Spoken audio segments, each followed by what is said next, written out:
Coming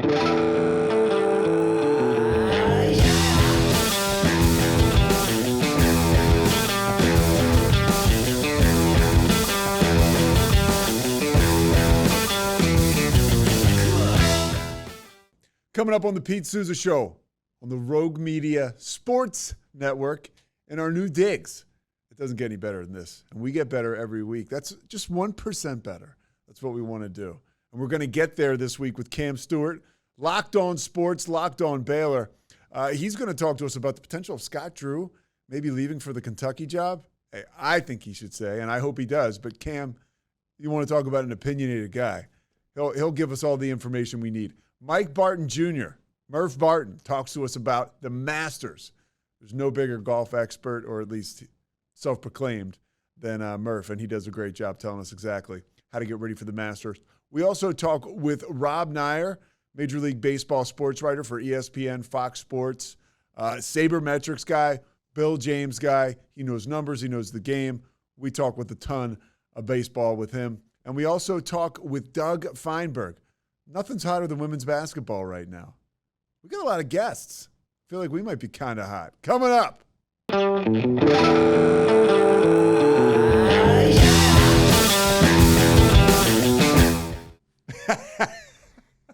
All right, Zach, you ready? Yeah, I'm ready. All right, I asked Zach. By the way, we already started. I asked Zach if he was ready, and he gave me one of these. That's a hat. Like, yeah, I'm ready.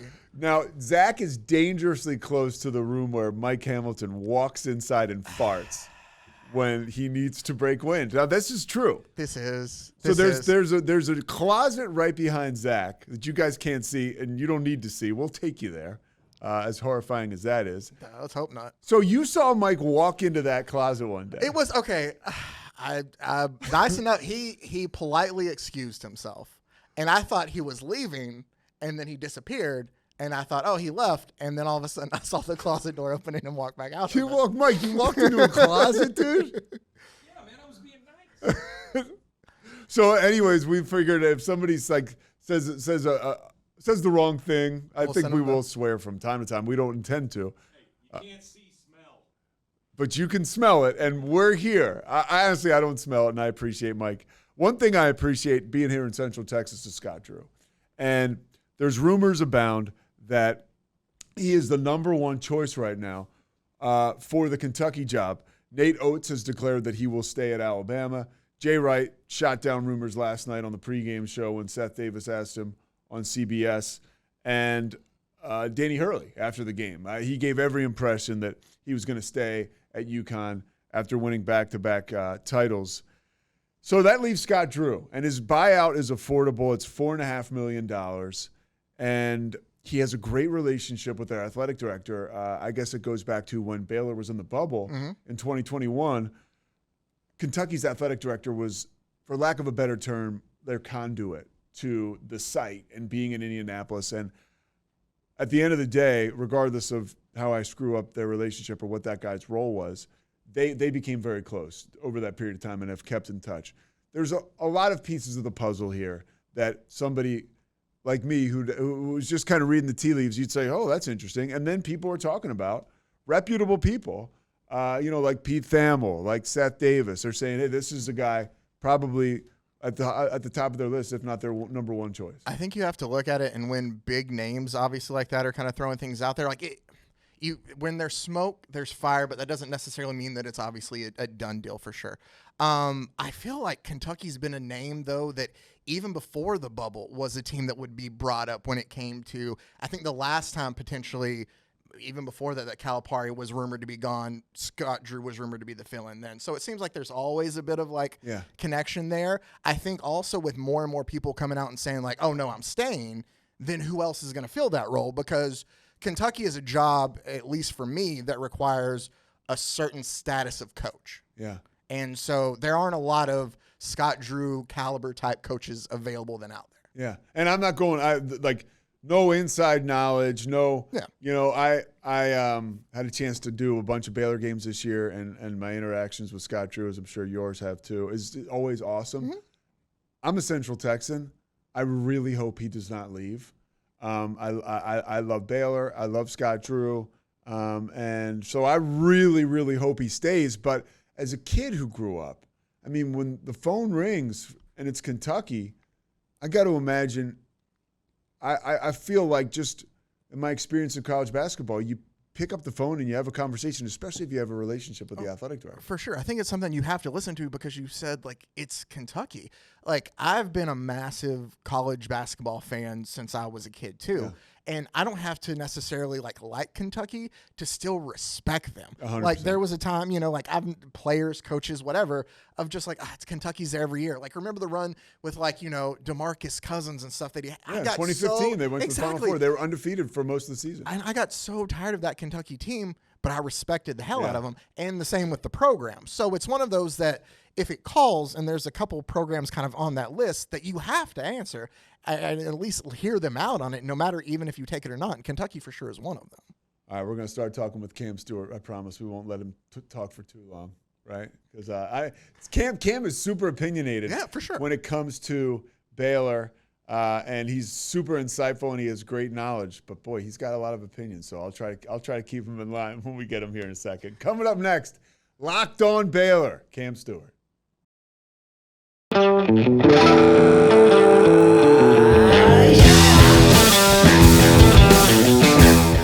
Your daily podcast on the Baylor Bears is Locked On Baylor, and Cam Stuart is the guy who brings it to you every single day of the week. Every single day of the week, right? Not the weekend, but unless there's something special going on. Yeah, but most days it ends up being 7 days a week. So I wouldn't have corrected you. I'd let you roll with that. I bet today you feel like you're working 25 hours a day. Oh, Scott Drew is in the eye of the storm as far as coaching rumors are concerned and going to Kentucky.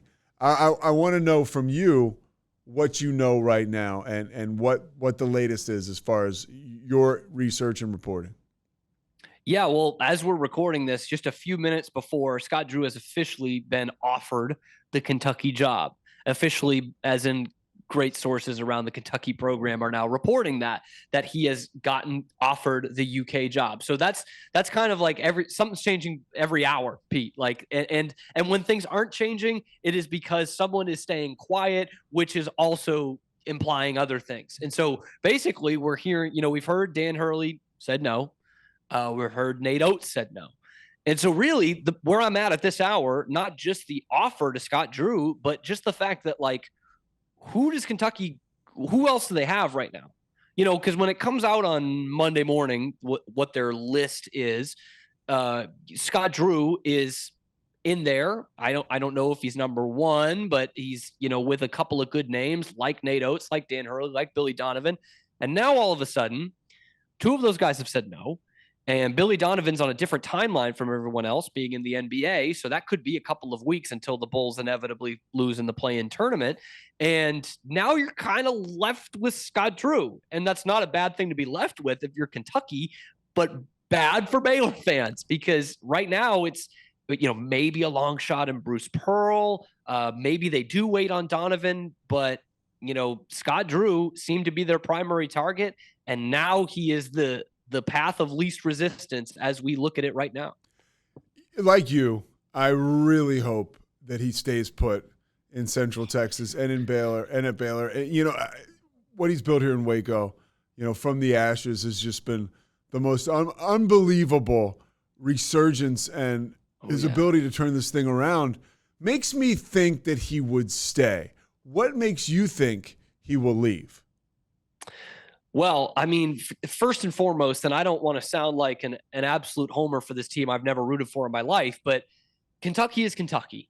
And we have heard year after year, these schools that are bigger than Baylor, bigger basketball programs, at least at the time, were open and they wanted Scott Drew. Years ago, it was Memphis. Actually, coincidentally enough, it was right after Cal left Memphis. And then it was, Indiana and Louisville recently and a couple others in between.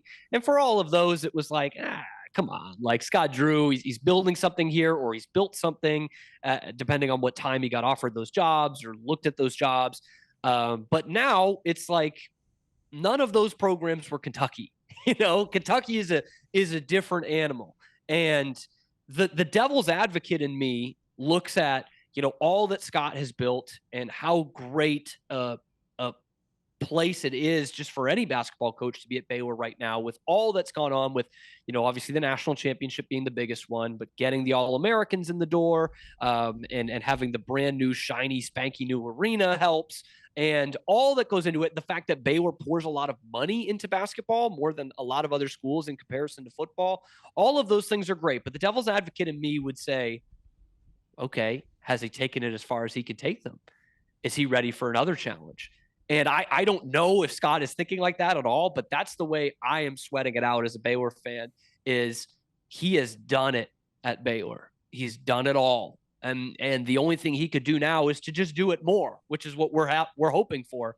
But that's the reason why I can see him saying, this is the top of the profession, being the head basketball coach at Kentucky. That means a lot to say that I coached at Kentucky for, college basketball coaches from 100 years ago until now would have killed to be able to say that. And Scott Drew has that opportunity. And that's what keeps me up at night, Pete, if we're being honest. That's, there's all these great reasons for him to stay, but that keeps me up. And I texted my buddy Darby Brown this morning, and I said, the one thing I said, Darby, if we don't hear anything today as far as shooting down the rumors, I think that is maybe a little cause for concern. And look, good for him. I mean, he's got to at least, like you said on your podcast, you're picking up the phone, you're having the conversation. Mitch Barnhart, apparently their athletic director, has become a friend of his. I was reading Pete Thamel talking about the fact that when they went to the bubble in 2021, Barnhart was, I guess, their conduit or their chaperone, from the NCAA, however you want to say it. But if you're Scott Drew too, think about that. It's almost like euphoric recall. Okay, my experience and relationship with this guy is winning a national championship, and one of the most unique experiences, with one of the best experiences I've ever had in my life. That maybe makes it almost a little warmer and fuzzier for him. Yeah, that hearing about their relationship, Barnhart and Drew, did not help me, the Baylor fan, in terms of making me feel better about this. You've met Scott, you've talked with him a bunch. He could be friends with anybody. He's one of the nicest people I've met, so that's not surprising. But it feels like a buddy cop movie of, hey man, you've done it at Baylor. How about I give you the best job in college basketball, potentially double your salary, which is already really high up in terms of college basketball coaches. Yeah, he's like the 6th or 7th highest paid coach right now.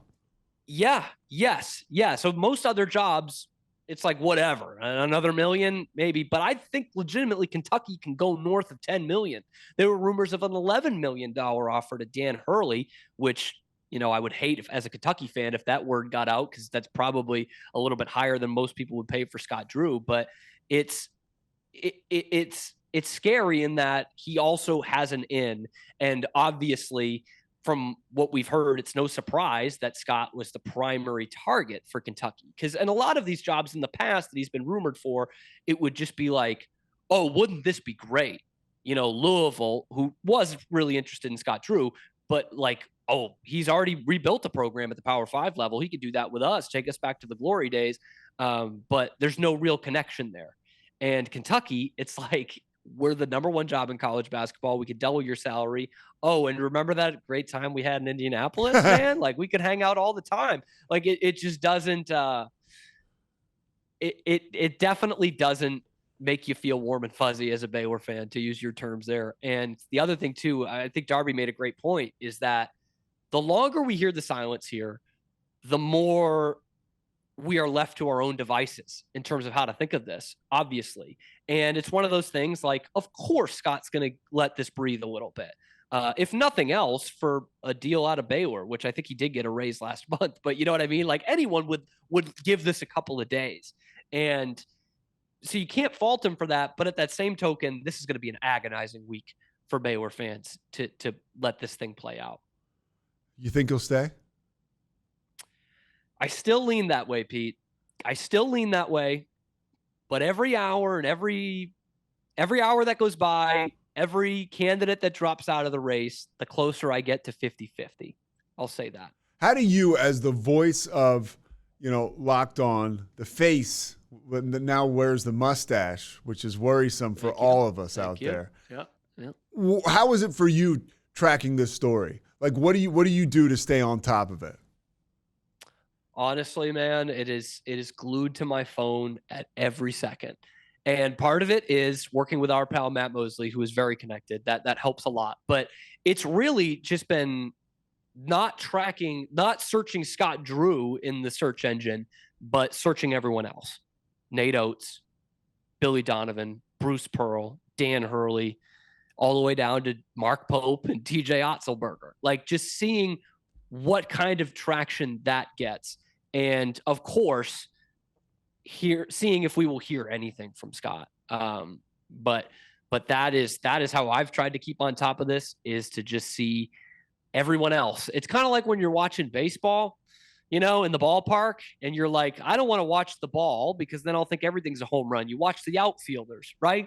So I'm not going to watch Scott Drew all the time. He's not going to tweet until he's got something to say, but I can go and follow everybody else and see how their candidacies are doing in this Kentucky race. So it's revealing. It's been a long week of looking at Twitter. It's so revealing to look at the other players, and to try to read the tea leaves. Anything Mosley said today? Anything revealing there? No, I got nothing. No. I've reached out to people. I mean, not that I would say anything, but nobody really seems to know anything. Yeah, and he's reached out to Scott directly. He said this on the air, so I can say this. But he's reached out to Scott directly, and we have not heard, other than he's got some family time. He was in Arizona, which was where the Final Four was, of course. So we've reached out. The Mosley Show has reached out. And by that, I mean Matt Mosley. And we have not heard anything As back. Mosley says, so, ESPN Central Texas. Texas. Matt Mosley Show. Scott Drew, Stuart. big Mosley guy. Mosley, Stuart, Barnhart. Yeah. He is a complete legend, and so are you, Cam. Oh, and anything we left out? Anything else? I mean, no, I'm trying to keep it up myself. I think the big thing that for Baylor fans or fans of college basketball to keep, looking at until we hear from Scott or from Kentucky directly is just see how much smaller the list gets. Because again, I've got Kentucky fans in the comment section of my videos and on Twitter, and they're saying, we don't want Scott Drew. We don't want Scott Drew. Those people, well, first question's like, why? Why wouldn't you want Scott Drew? He might not be your number one pick, but what, you're seriously going to kick it down the road like that? But, and so that's my first question to it. But the second one is what we brought up earlier. Who else is left? Some of the other big jobs had already been filled. There had already been some big moves. Andy Enfield went to SMU. He's not a Kentucky guy. Musselman obviously leaves Arkansas. So by, the second week in April, you don't have the full allotment of the best coaches out there anymore. I think it's Scott Drew. I think it's Billy Donovan. I think it might be above Scott Drew. I think Mark Pope is a guy to really keep an eye on. Kentucky guy. He's dug in. I know BYU. He's dug in out there, and he loves it. His wife is from there. His wife's father was a historic coach out there. So I think he is dug in there. But boy, he had the experience of his life at Kentucky. He has told me that, and he. What about Rick? Honestly, I was gonna say, what about Mark Pope's coach at Kentucky? What about Rick Pitino? Literally, He's out there. He would do it. I have a feeling he would 100% do it. Oh yeah, and I think he would win. And boy, yeah.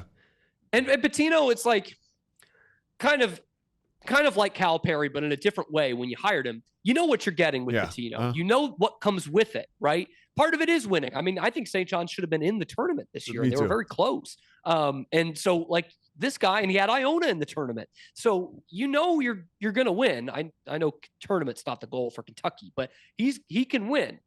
It's a lot tougher to cheat now than it's ever been. Although Pitino is angling towards that with some of these tampering claims. But like, that is not a wild possibility to me. And I know a lot of fans love that. He knows that chair. He knows Lexington. He knows what this job is. Like, I don't think that's a wild thing. And that would be a great out for Kentucky if they have to go to name 5 or 6 or 7 on their list, which normally Kentucky would never do. But if it's Rick Pitino, that's an easy sell to the fan base. Easy. Yeah, it is. All right, Cam, you're an easy sell, buddy. I appreciate you spending the time. I know how busy you are. We'll be chatting again soon. I know that. I cannot wait, man. I can't wait. Thanks for having me on, Pete. Yeah, I'm loving the setup you got going, and I can't wait to be listening to this Pete Sousa show. I cannot wait. I mean, not that I don't listen to your stuff already. I appreciate you, Cam. Thanks, Pete. All right, man.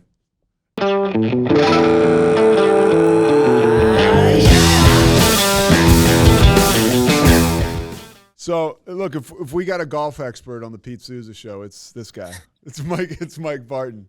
Not necessarily his game, although that continues to evolve, but he's got a great knowledge of the sport. He's constantly watching golf. You can ask his wife. Mike, thanks for joining us. Thanks for having me. Looking forward to it. My favorite week of the year. So this is your favorite week of the year, and you know his official name is Mike Barton Jr., but we're going to call him Murph because that's what everybody else calls him.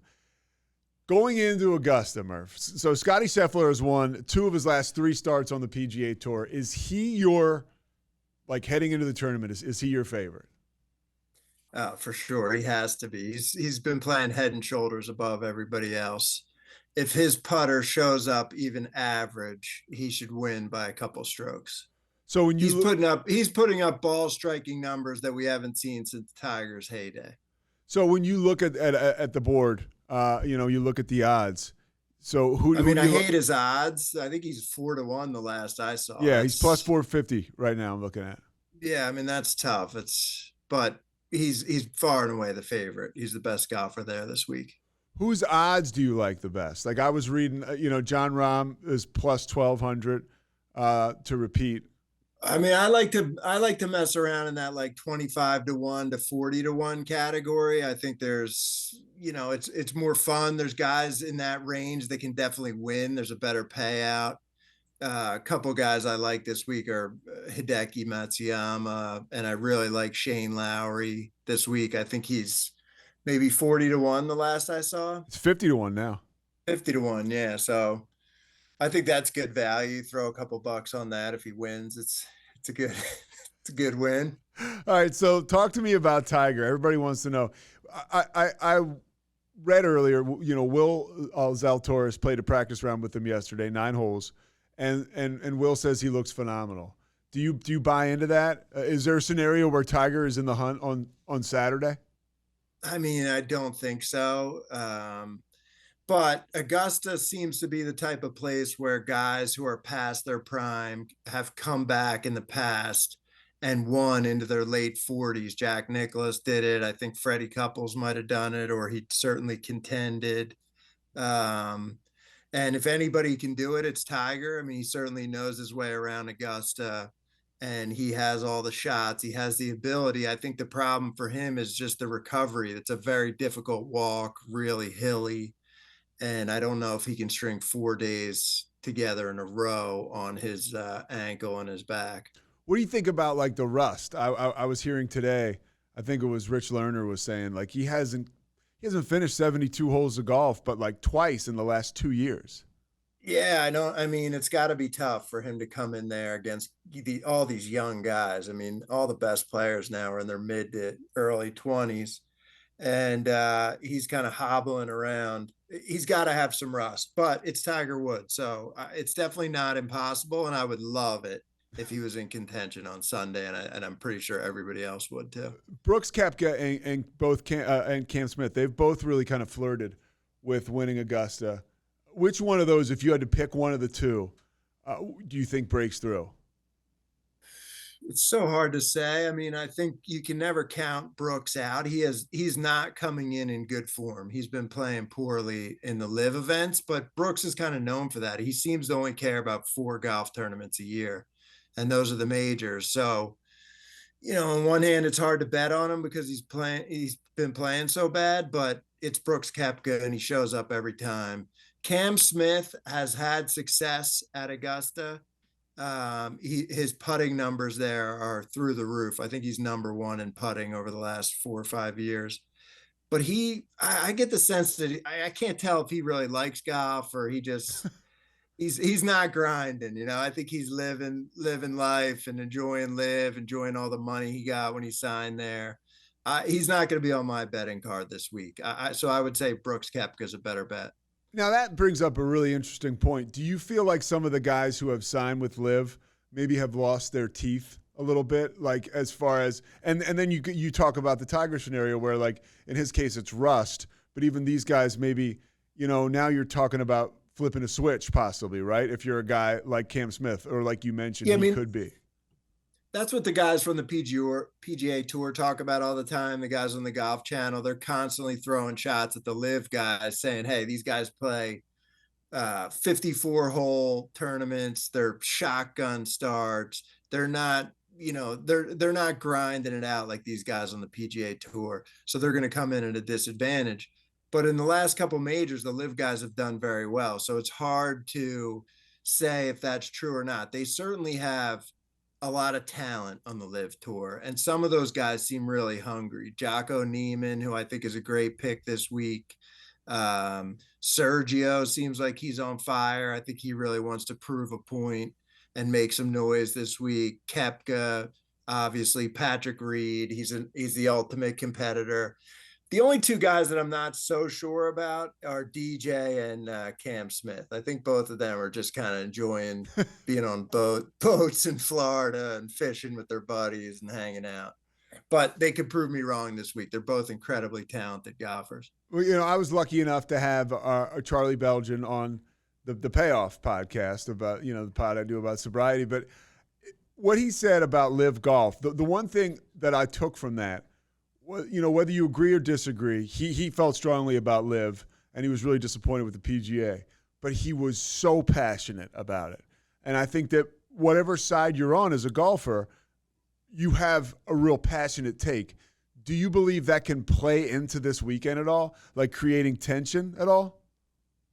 I mean, I think the Live guys have something to prove because the media is certainly taking the side of the PGA Tour. So are you. What's that? So are you. You like the tour. Well, I don't really care about either way. I just wish all the best golfers were playing in the same events all the time. Golf is a niche sport as it is, and now we're watering it down even further. It's a tough watch. I mean, they have music on in the background. It just seems like kind of a clown show to me. I'm not anti-Live. I don't blame those guys for taking the money. It's a lot of money that most of them were offered. I just wish that I hope that golf can unite and all these guys can get back to playing in the same events more than just the four majors. So you talk about majors and you talk about this weekend. Is there a guy, I love what you talked about, you mentioned with Brooks. I mean, clearly with him, I mean, just for me, like an average fan, not even going ahead and watching the Netflix documentary. What's that called again? What's that?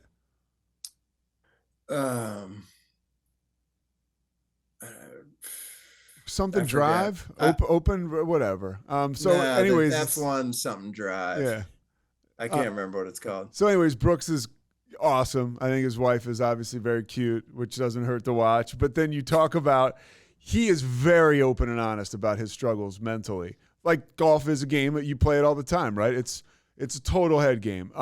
You say that he's struggling coming into Augusta. Who else have you noticed that between the years it hadn't been happening for them leading up to a major like this? That's a tough question. I mean, Justin Thomas really struggled last year, the worst year of his career. He seemed like he got it together at the kind of the fall of 23, kind of the beginning of the 24 season. The first 6 events, he played great. The last couple events have not gone well. He just fired his caddy, Bones. He just did that, right? He just did that last week. So he's got a new caddy on the bag, guy that used to caddy for Patrick Cantlay. And I don't know. He doesn't seem like, I'm not around him, but he doesn't seem like he's in a great place.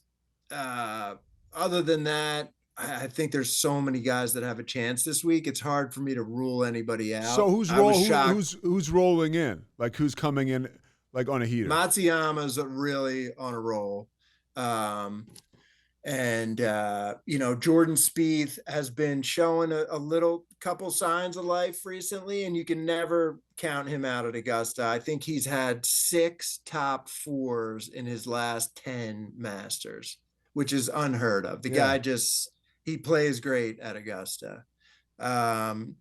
Rory's been on a real heater. He went to see his swing coach Butch Harmon this past week, and everybody's all excited about that. Butch has a great reputation. People, I don't think, knew that Rory went to see him sometimes.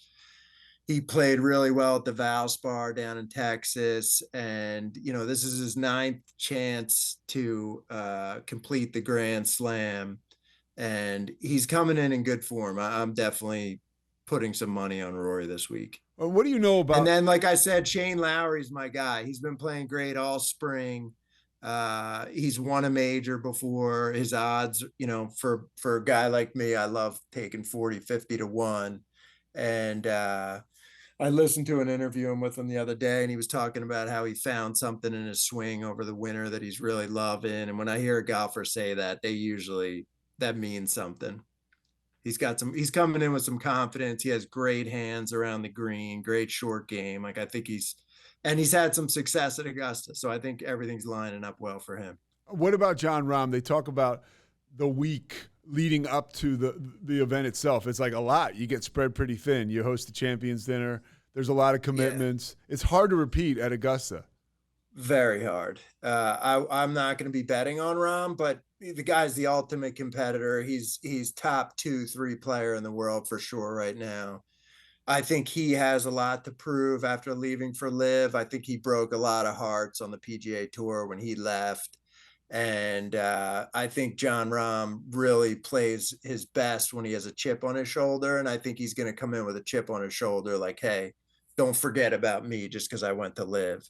So if Rahm top 5s, it will not be a surprise to me at all. All right, a couple quick ones for you. Is Tiger still is he abstinent right now? Do you buy that leading up no, to the Masters? That's definitely a social media rumor. That's not. You don't believe that's true? No. All right. What about? I saw some meme on Twitter that it was Phil Mickelson saying, if Tiger really is abstinent right now, tell all the hookers in Georgia to watch out on Saturday when he misses the cut. All right. What about? So here's some of the things I came across. Getting ready to talk to you about this. Are you aware that CBS they pump in bird sounds for the tournament? You know what? I think I did hear that. Yeah. That's kind of surprises me.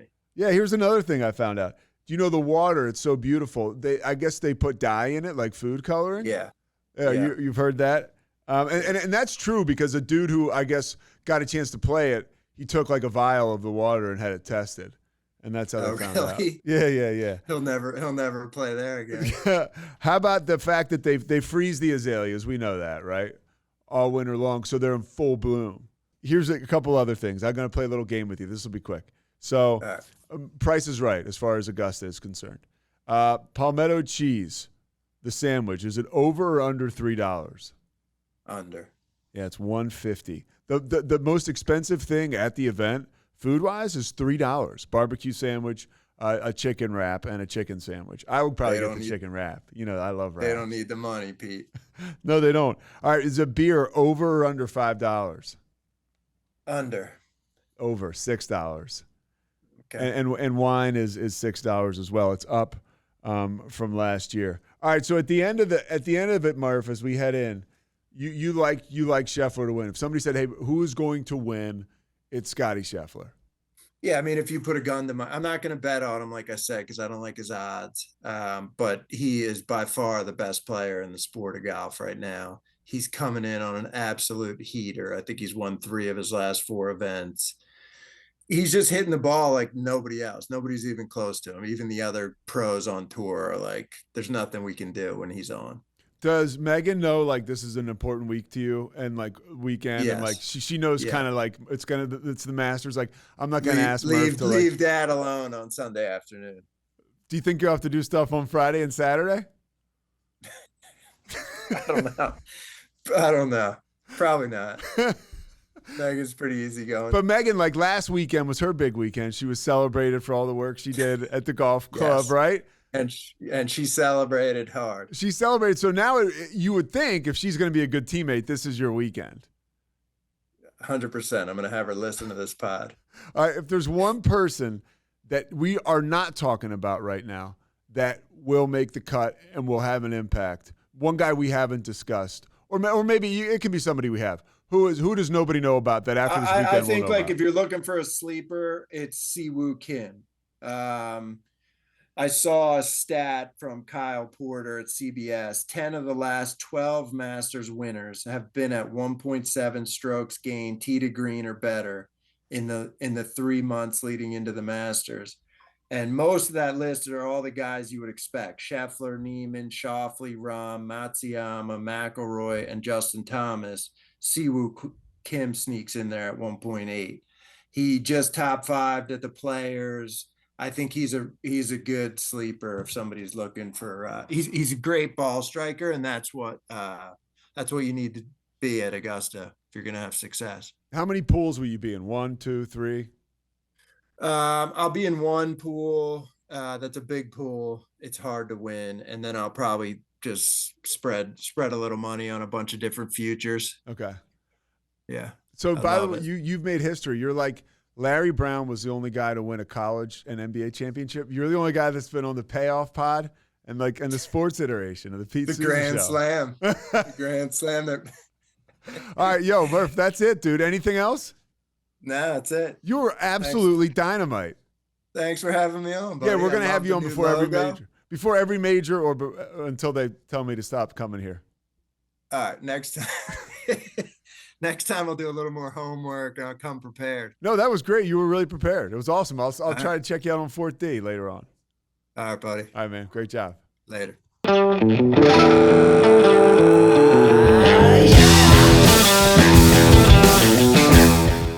Rob Neyer now joins us. This is an old school Royals fan, and that's the first thing I love about him because it reminds me of old school baseball. Also, baseball writer, ESPN, Fox Sports, is a commissioner of the West Coast Baseball League.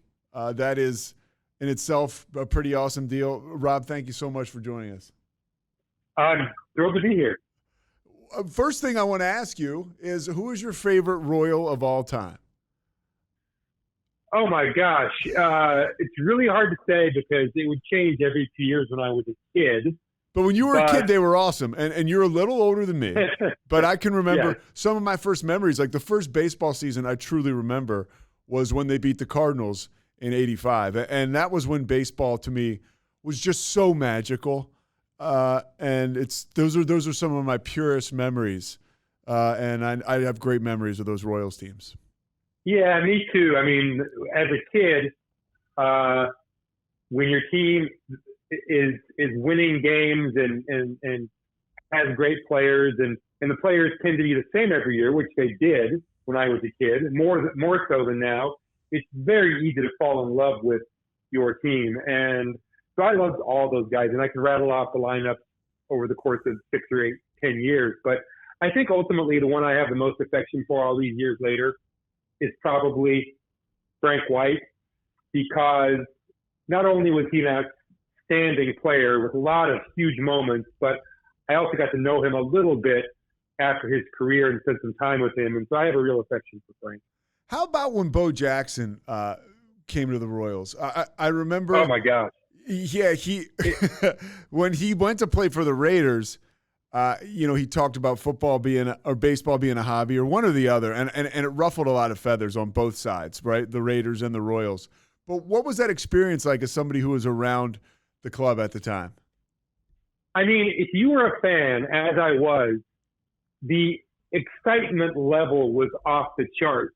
Part of it was that as a fan, especially as a young fan, at least this was my experience, you always felt like your team, we're in the Midwest, we're a cow town, we don't get enough attention, blah, blah, blah. I realized with the benefit of a little maturity, I realized how childish those emotions are, but I certainly did have them. So to see Bo Jackson on the cover of Sports Illustrated and see him in the headlines was an ego boost for me, which again, I realize is silly, but it was a big deal. And Sports Illustrated back then, as you know, that was it. Like I remember him on the cover in the Memphis Chicks uniform, and it just like it was one of those deals where you remember it forever. And then he was on the cover later in the Royals uniform when he reached the majors. And And of course, he hit the home run in the All-Star game. And I remember a million things about those few years.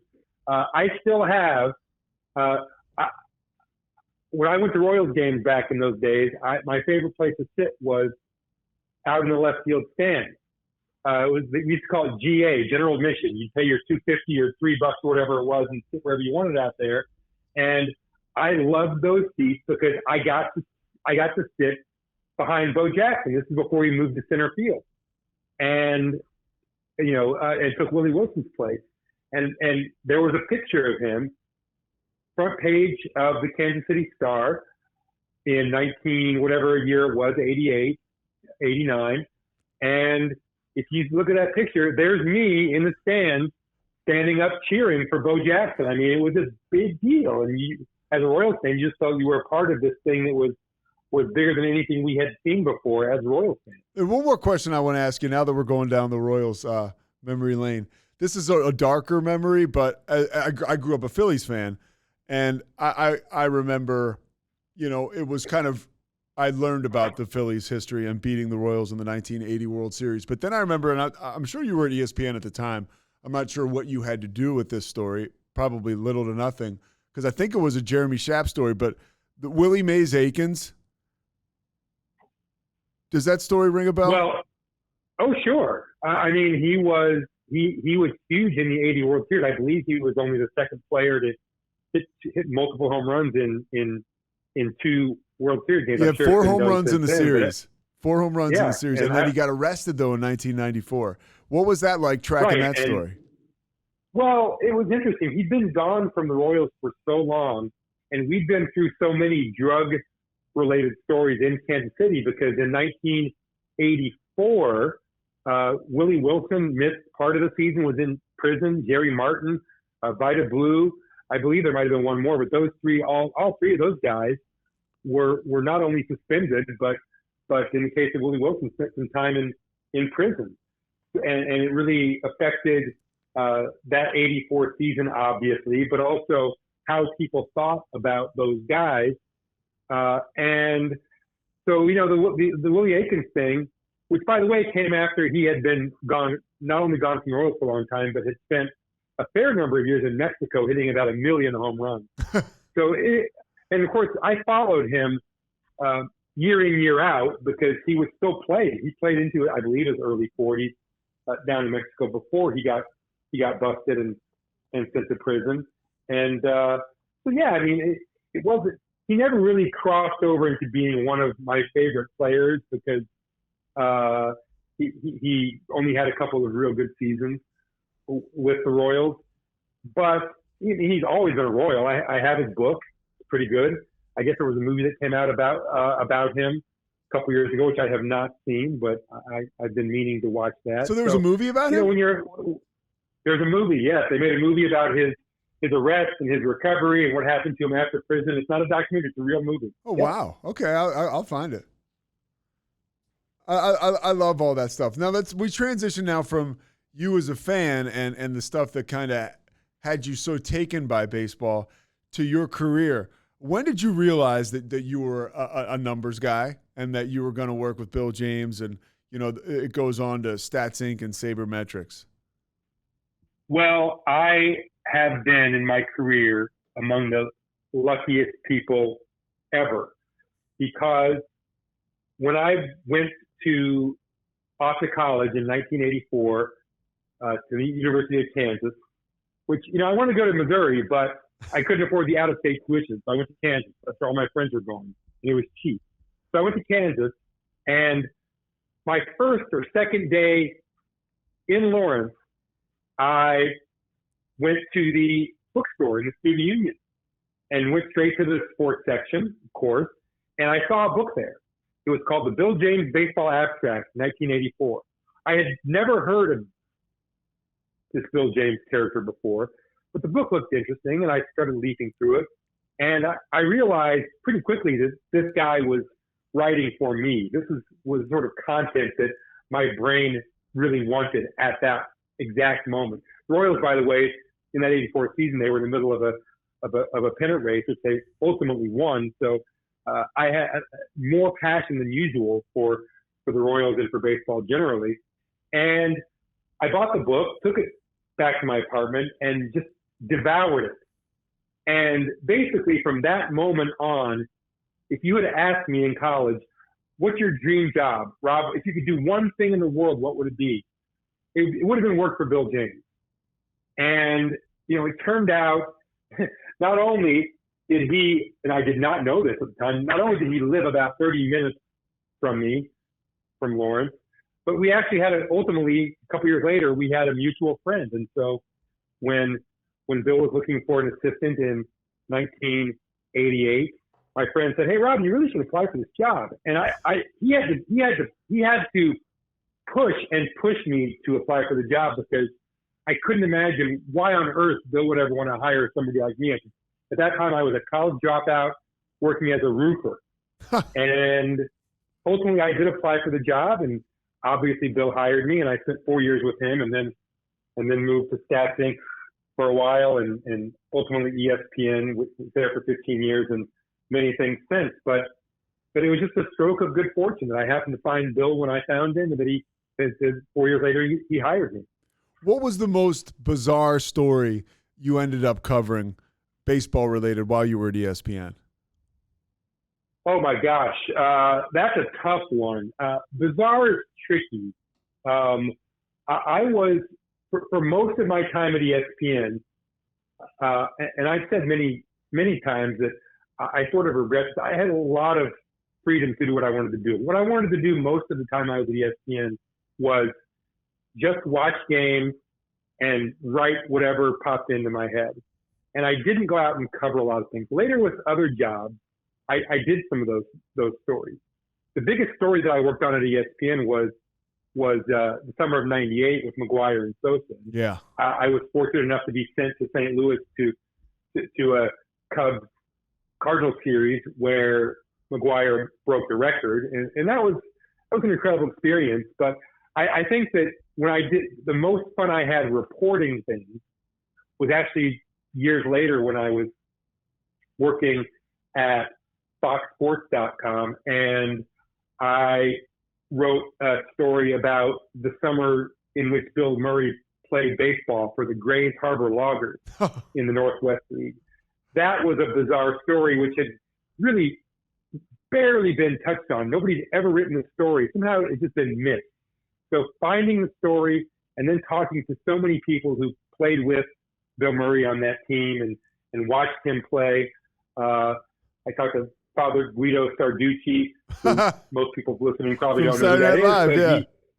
SNL, right? And he worked with Bill Murray on a video piece with the Loggers. And I talked to the director of the movie Meatballs, Ivan Reitman. That was the movie Bill Murray left the team for to make that summer, and then he came back to the team at the end of the season. So it was just a really, I don't know how bizarre it was, but it was a hell of a lot of fun to do.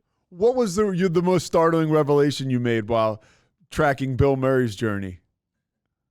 Oh, good question. The most startling. I think it was that from Reitman told me that they didn't know Bill Murray. So Meatballs was a formative movie for a lot of us in the late 70s, early 80s. A bit risque. I'm not sure if people still watch it, but boy, it made a big impression on me as a 15-year-old. Well, until the day they started shooting that movie, Ivan Reitman, the director, did not know if Bill Murray was going to show up to make the movie. Bill told him that all he wanted to do that summer was play baseball, and he didn't know if he wanted to work at all. So it wasn't until that day or the day before shooting started that Reitman knew he actually had a lead actor in this movie that he was trying to make. Try keeping up with talent, right? Yeah. And Bill Murray hasn't changed. Yeah. So I want to ask you a little bit about your career as far as your experience and as it lends to some of the stuff that's going on today. One of the things I'm curious to get your take on are Tony Clark and the statement made by the Major League Baseball Players Association just last week, citing that the pitch clock and the fact that it's been reduced is maybe causing some injuries to pitchers. Your insight into that, when you see a statement like that, what do you think right away? I think it's unfortunate that the Players Association has taken a hardline stance against any changes to the game. And I realize that essentially that Tony Clark is working for the players. I don't think Tony Clark sits in a room by himself and decides what he's going to say publicly about rule changes, pitcher injuries, whatever it might be. The union, and I'm not anti-union at all. I think that generally speaking, whether it's plumbers or electricians or steel workers or cab drivers or baseball players or actors, they probably need representation in the labor market. I get it. But the players union has absolutely no interest in the things that you and I are interested in. What you and I are interested in are being able to go to a game, watch the best players in the world, get ideally a reasonably priced beer, which I guess isn't really possible in Major League Baseball anymore, and we want to see the best players on the field. We don't want to see them hurt. So many of the things, the rule changes baseball has made are to make the game more entertaining for you and for me. A quicker game, a better pace. Everybody loved it last year, the quicker pace, I think, except maybe a few pitchers. I think most of us would like to see the best players on the field as opposed to on injured lists. Baseball has the same interest. Baseball right now, MLB is in the middle of a huge effort to keep pitchers healthy, and especially to keep the best pitchers, the ace starting pitchers, healthy and in the game. That's where their interest lies. It's not good for baseball if pitchers get hurt. So for Tony Clark to make a statement that the MLB doesn't care about injuries or that hasn't thought about these rule changes and what they might do, it results in my opinion, less credibility for both him and the union generally. He said they haven't studied the issue. The issue's been studied. Nobody's found any connection between the pitch clock and pitcher injuries. I would also say about that if the union is concerned about pitcher injuries and is concerned about the pitch clock or anything else injury related, they have all the financial resources in the world. They can commission their own study. Yeah. They can go out and hire an entire department at a major university and say, you know what? Put your best people on this. We'll pay you $8 million. We can afford it. But have they done that? I don't think so. I don't think they have any data. So when he talks about data and MLB not having any, MLB actually has a ton of data. There's also a ton of data at places like Baseball Prospectus and Fangraphs and all these publicly available resources. The union has nothing, at least nothing they've shared. What do you think about the union and their relationship with Rob Manfred? Is it so bad that, he says black and it seems like they say white? I don't think it's worse than it's been in the past. Rob Manfred got his job in part because he spent a number of years before he became commissioner as sort of the lead contact between MLB and the union. He understands the economics of the game. And I'm not saying I agree with everything he says or does because I don't. But he does have a great awareness of labor issues. And I know that he said some things that he shouldn't have said. And we've certainly had some labor squabbles that I think we lost, a few days or a week, a year or two ago. It's hard to keep track of all of them. But generally speaking, the last time that baseball had a serious labor issue in terms of lost games, lost revenues, was 30 years ago. And that's due in part to Manfred's work as commissioner and before he was commissioner. And again, I wouldn't give him all the credit, maybe not even most of the credit. But I grew up in an era, the 1970s, 80s, 90s, early 90s, when it was just part of the deal. Every 5, 10, 15 years, you just lose part of the season. And it's now been 30 years since that has happened in a significant sort of season-busting way. So somebody deserves credit for that. I give credit to both sides, sure. But but you're right, the union publicly seems to be against everything Rob Manfred is for. And I think that, as a fan, it's frustrating because I feel like a lot of the things that baseball has done have made the game better over the last 4, 5, 6 years. And I think they're working on some other things to make it better. You know, if their effort to keep pitchers on the field, especially the best pitchers on the field for more innings, if it works, that's going to make the game more enjoyable for all of us, I think. Oh, it already has. A couple more things before I let you get out of here. I got to get your take on the situation in Oakland.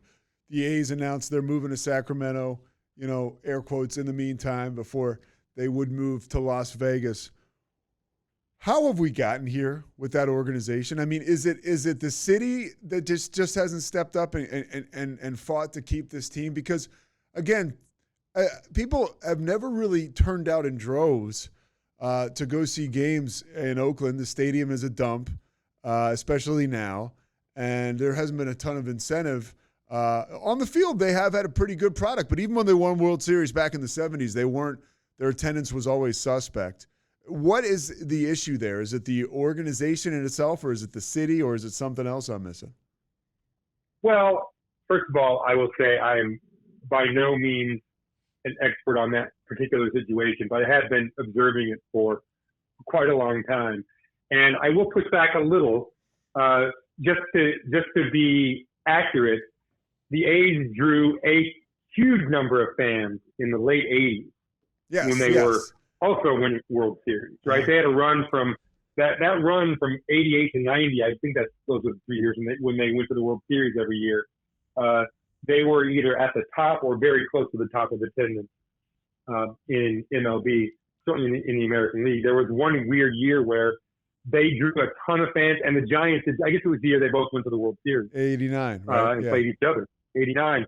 Both of those teams, you know, people say there aren't enough fans in the Bay Area for two. Well, both of those teams drew exceptionally well. And that was in Candlestick, another place where people used to say, what a dump. It was a dump. I was there. But you put the right product on the field, and the same this happened in Oakland too, and fans will show up. Now, that ballpark became significantly less friendly when they built Mount Davis, as they call it, the second deck in the outfield. But look, the real issue to me is that the dollars have gotten much bigger, and the owners in professional sports have come to expect that it doesn't matter if he's worth $8 billion. I think the A's owners worth $3 or $4 billion. We expect the local city, county, state, whoever it is, to pony up hundreds of millions of dollars, sometimes even more, not just to build up the stadium or help build up the stadium, but also to create an entertainment district around the stadium. Essentially, the owners are expecting, and they usually get it, massive tax breaks or just straight out financial payments so they can build a bigger, better business.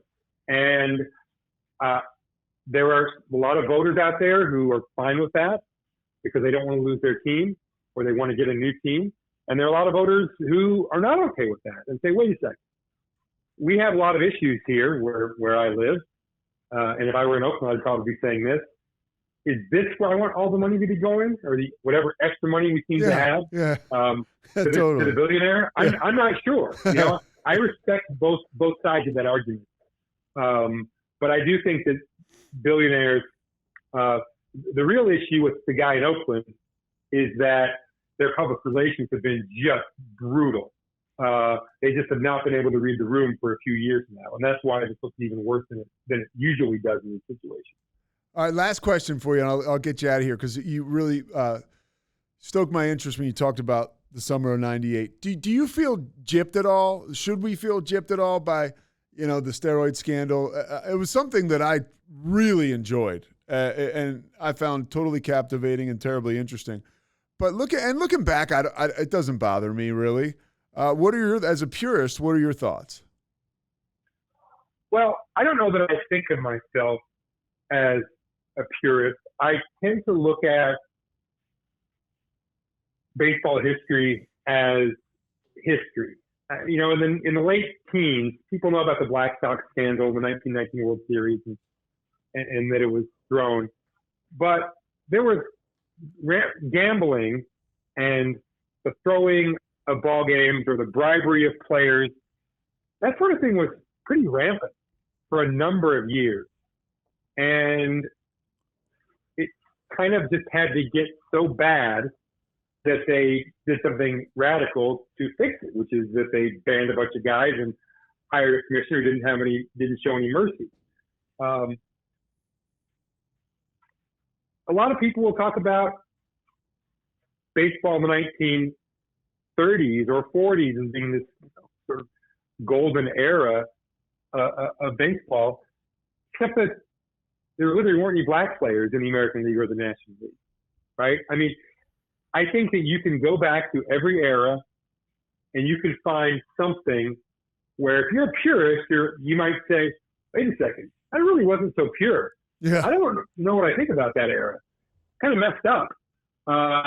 Baseball in the 1960s or the 1950s, there are people who are passionate.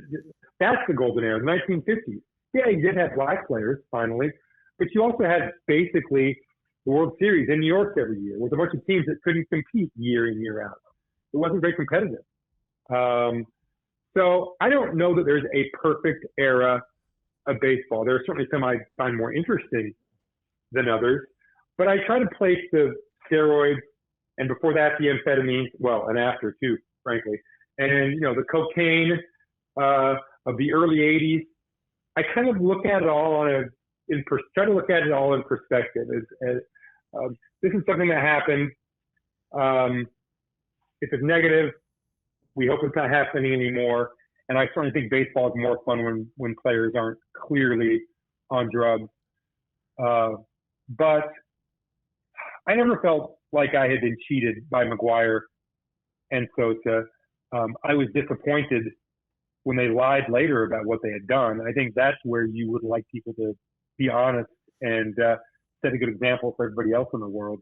But, they were products of their environment, and the environment at that moment was accepting, if not supportive, of players using lots of drugs.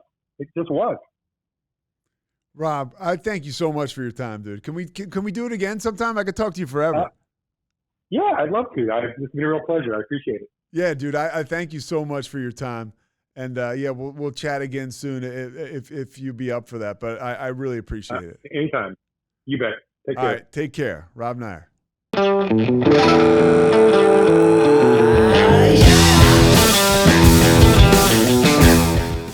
All right, women's basketball writer for the Associated Press, Doug Feinberg. He's been at it for a while. And college basketball on the women's side has never been hotter. You come back from Cleveland. I'm guessing right now you're back in New York City. What is the vibe like for a guy like you who has watched this sport evolve on a public stage? So I guess the best way to phrase it is I'm proud of what I've known for years that casual fans are starting to see, that it's really good basketball, whether it's women's, men's, whatever. They play great basketball. It took a generational player in Caitlin Clark, I think, for people to start tuning in, but it's not just her. And I think they found that there's a lot of great talent, a lot of great coaches, a lot of great players that are exciting to watch. And that's made me proud as someone who's covered this for the last roughly 20 years to see the casual fan know what I've known for a long time. There's a genuine appreciation, by the way. When I worked for the Charlotte Bobcats at the time. They had the Charlotte Sting, and my interaction just doing public relations for the women's side was much different than the men's. There was a genuine appreciation and authenticity. I felt like they really appreciated the attention. They appreciated the coverage. And I think that makes them super likable from a public perspective. How much of the personalities of these women that we're getting to know has contributed to some of the success? I think that helps. I mean, they are very likable. I think what also helps is that they stay for 4 years, where your best men's player in college, if they even go to college, goes for 1 year and jumps to the NBA. So you don't really get to know them more than like, oh, that guy's really good. You don't get to know their backstories that well. You don't get to know them as people that well. You just get to know them as this guy's really good and go in the NBA. Whereas on the women's side, Caitlin Clark, 4 years. Angel Reese, 4 years. Crammon Brink, 4 years. And so I think that helps in the sense like you get to actually know them as people, their personality. You see how great they are, how pleasant, how affable. I mean, just really good things that they bring to the table that I think gets their personalities to shine through, and fans can sort of get to know them as they grow up in whatever college they're at. So we see you talked about the generational talent, Caitlin Clark. A couple things on that topic. First of all, why is she leaving Iowa? I mean, because she wants to go to Indiana. I mean, I really don't know. I did a men's game at Iowa, and she was there, and it just seems like it's just a magical thing for her to be there, and the money certainly would be there if she stayed one more year. Why is she leaving? So I'm curious. You did the men's game. Did the guys in shoot around actually try to shoot from her spot? Because that's become the thing now. Yes. Where she hit the three to break the record. Every guy in shoot around on the men's side, and when women's teams come in, try to hit that shot, and most people can't hit it. No, they can't. And I was lucky enough to do an NIT game, so it was right there on the floor. Yeah. But to answer your question, so there's a little misconception about the money. So the NIL money she makes in college will translate to the pros as endorsements. So she's not losing money by going pro. She'll probably make even more money because more people want to sponsor her. And she obviously just gets a salary. She gets only $76,000 as the rookie scale. That will go up in a couple of years when there's a new TV deal for them. So she's not losing money by going pro. The lure of, listen, we all went to college. It's probably the best 4 or 5 years of your life when you're in college for a lot of reasons. I think she's done everything she can do. I mean, I don't think she's thought this, but breaking all the records she did in 4 years, if she sticks around for another year, there's just that little bit of asterisk of, she scored 3,950 points, roughly, I think, something like that. If she stayed for another year, she breaks 5,000. No one's going to remember that she broke all that stuff in 4. It's like, oh, she played 5. Yeah. She got 5,000 points. Of course she did it. And again, I don't think that's in her mindset at all. I think that's more of an outside thing behind it. But what does she have left to do? All her friends are graduating or leaving. The Gabby Marshalls, the Kate Martins. The players that she kind of played with for her career there are all going to be gone. So why not sort of open up the next chapter? Do you think anything – it seemed watching and rooting for her as you just cheered on the sport, I did feel sort of exhausted for her. I felt like there's a ton of pressure on her, and she's spoken a little bit about that. Did you notice that when you were covering her down the stretch? So I thought she looked a little tired in the second round when they played West Virginia at home. Her last game ever at Carver Hawkeye. I think there was the pressure of we have to win this game. I can't lose I can't have my career end at home on a loss. So I think she had pressure there. I'll tell you, I've never seen her give a bad interview. She's so media savvy, says the right things, and it's genuine. And you're right, there is a heavy burden she has lifted this past year, with all the attention on her, all the attention on the sport. She's been completely gracious about it. I think it wears on you a little bit. I don't think she would never make an excuse. You know, I've had to do too much media. I'm just tired. That's why I didn't shoot as well in the finals. She would give total credit to South Carolina's defense, the same way she did to UConn's defense in the Final Four.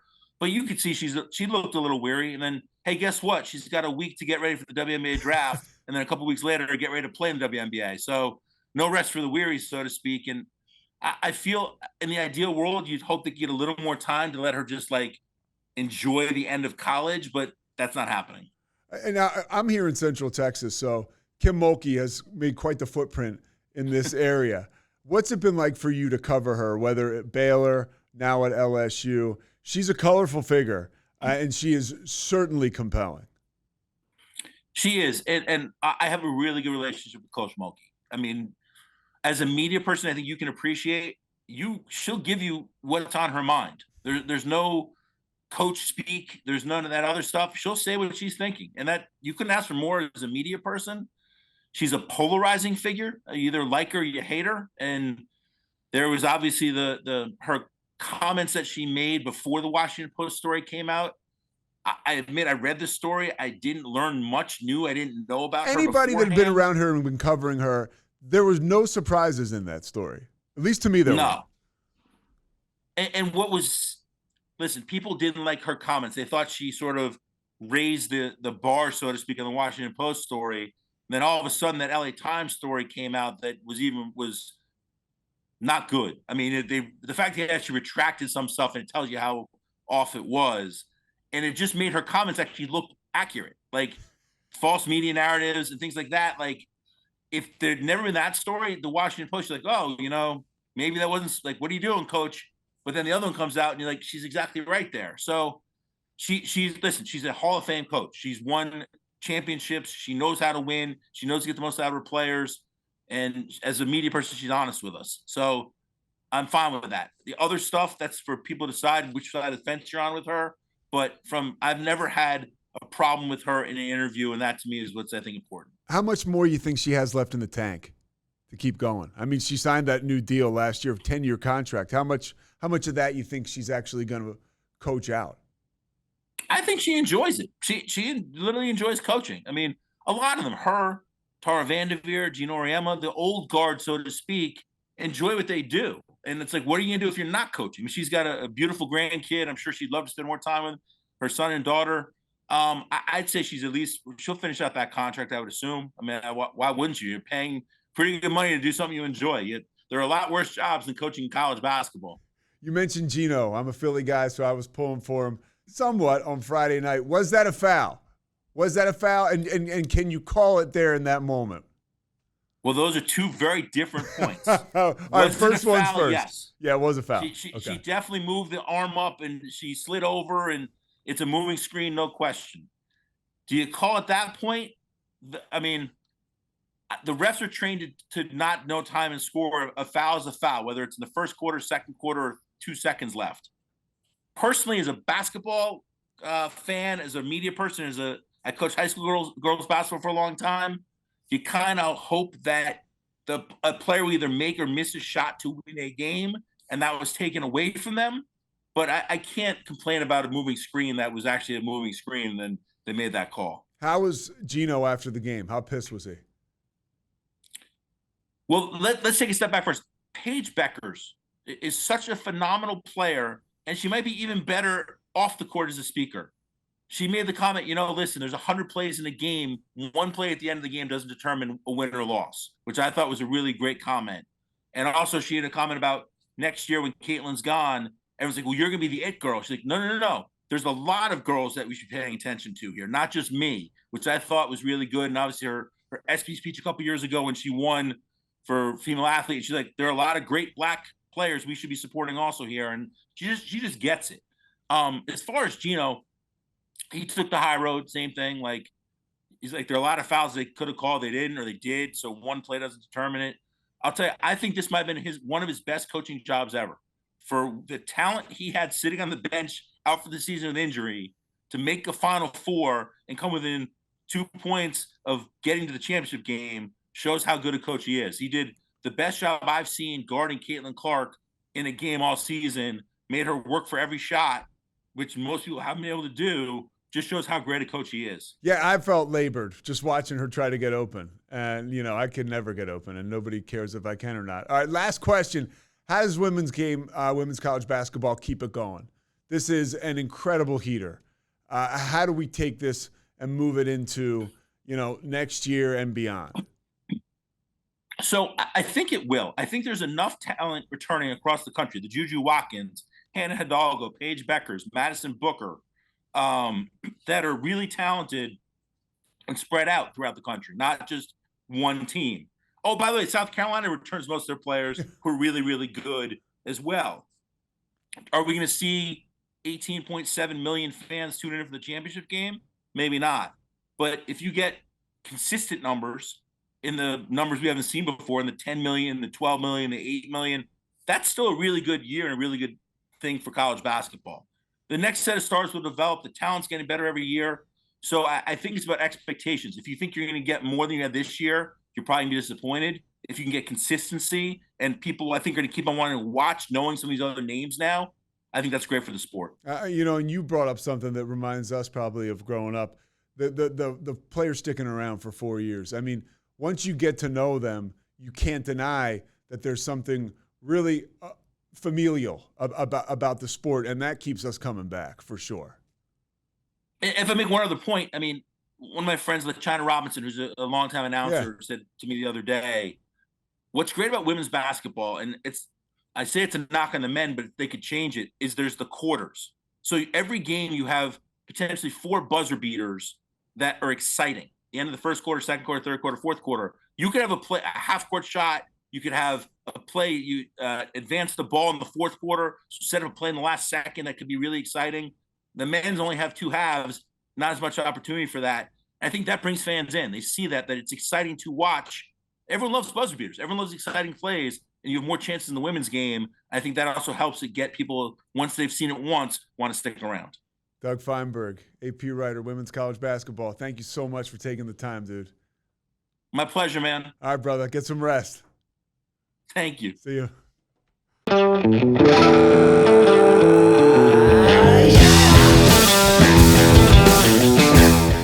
All right, so Zach, how was your experience in the new studio? I like it. I think it looks, again. Wrong. It's actually the same studio. Oh. So we've. It feels new. That's the thing. No, dude, I can't believe it. I mean, I have an overwhelming amount of gratitude just to be in this position to you talk about.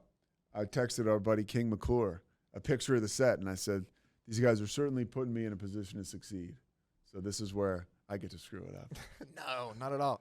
I've been here producing and listening to the interviews all the way through. If anything, it'll be a joint effort between us. Yeah. So, yeah. Well, it's been another great show. We continue to keep it rolling here, and we appreciate everybody spending time with us today. We'll be back next week. The Pete Sousa Show on the Rogue Media Sports Network.